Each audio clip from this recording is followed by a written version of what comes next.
A tornado was confirmed south of Manhattan Monday as part of the severe weather that impacted our area. National Weather Service meteorologists were out surveying tornado damage Tuesday in the Hunters Island area, confirming that an EF0 tornado struck just south of Fort Riley Boulevard in that area. They noted the tornado was on the ground from about 7:39 to 7:44 p.m. Monday with an estimated peak wind gust of 85 miles per hour, carving a path length of 1.6 miles and a width of 75 yards. No injuries were reported with the storm. The only damage reported was to an irrigation pivot and some nearby trees.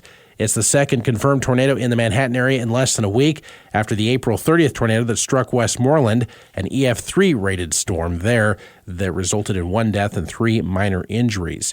Preliminary data from the Storm Prediction Center shows 55 tornadoes have now been confirmed in Kansas so far. That's third in the nation, behind only Texas has had 62 and Iowa with 58. Officials in Pottawatomie County say outdoor sirens in the Blue Township, Green Valley area were being investigated Tuesday.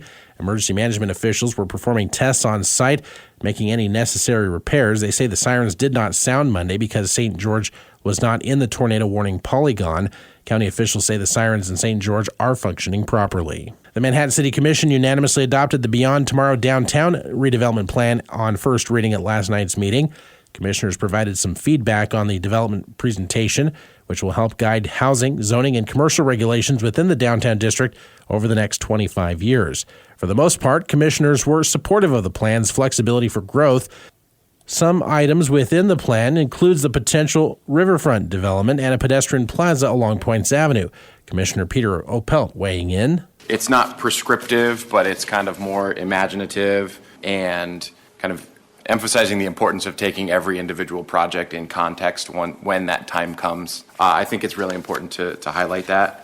Mayor Wynn Butler says he thinks the proposed plan will be able to be amended in the future in order to account for any unforeseen challenges. I think that's part of it. It's a process that will change over time and adapt. As Peter said, it's got the flexibility to go with whatever happens to come up. Commissioners will consider on second reading outright adoption of the plan when they come back in 2 weeks.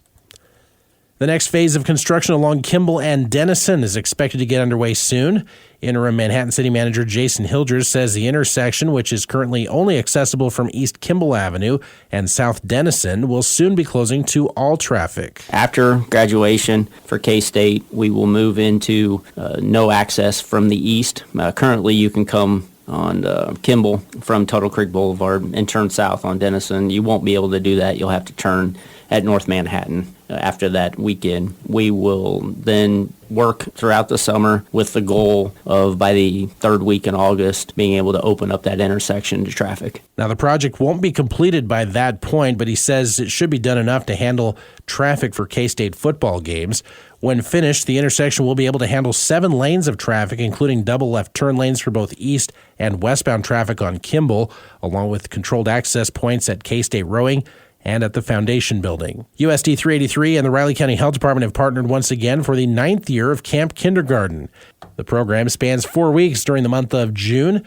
Raising Riley Community Outreach Coordinator Chelsea Manwaring says the half-day sessions will be led by educational professionals. It's also hosted at Lee Elementary with kindergarten teachers in kindergarten classrooms.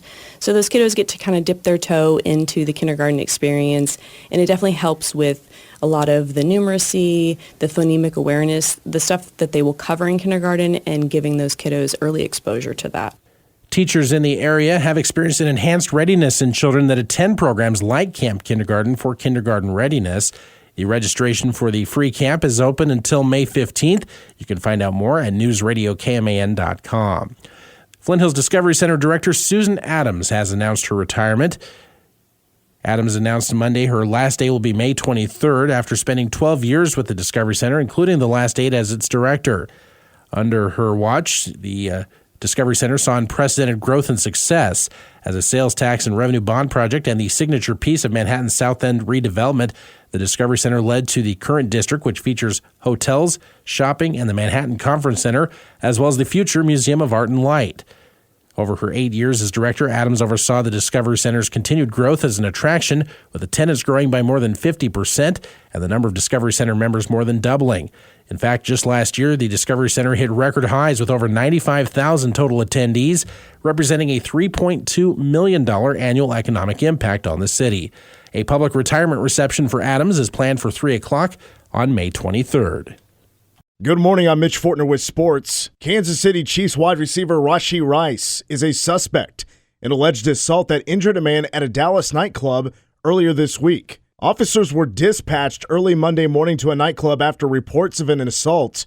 A man was taken to the hospital with non-life-threatening injuries, including swelling on one side of his face. Police said no charges related to the alleged assault had been filed as of Tuesday afternoon. It's the latest offseason trouble for Rashee Rice, as he was arrested in Dallas in March for his involvement in a 7-car crash that left at least 7 people with injuries. He's facing 1 count of aggravated assault, 1 count of collision involving serious bodily injury, and 6 counts of collision involving injury. The Kansas City Royals fall 6-5 last night to the Milwaukee Brewers. The Royals, at a record of 21-16, will look to win the series this afternoon against the Brewers at Kauffman Stadium. First pitch at 1:10. A former Wamego Red Raider is making her mark at the collegiate level. Ashton Pearson, a 2013 graduate and former softball player for the Red Raiders, won the Big East Defensive Player of the Year in her freshman year at Creighton. She becomes the first freshman to ever win the award since it was introduced in 2018. And Colorado men's basketball coach Tad Boyle is adding basketball great Danny Manning to his coaching staff in a reunion of former KU teammates.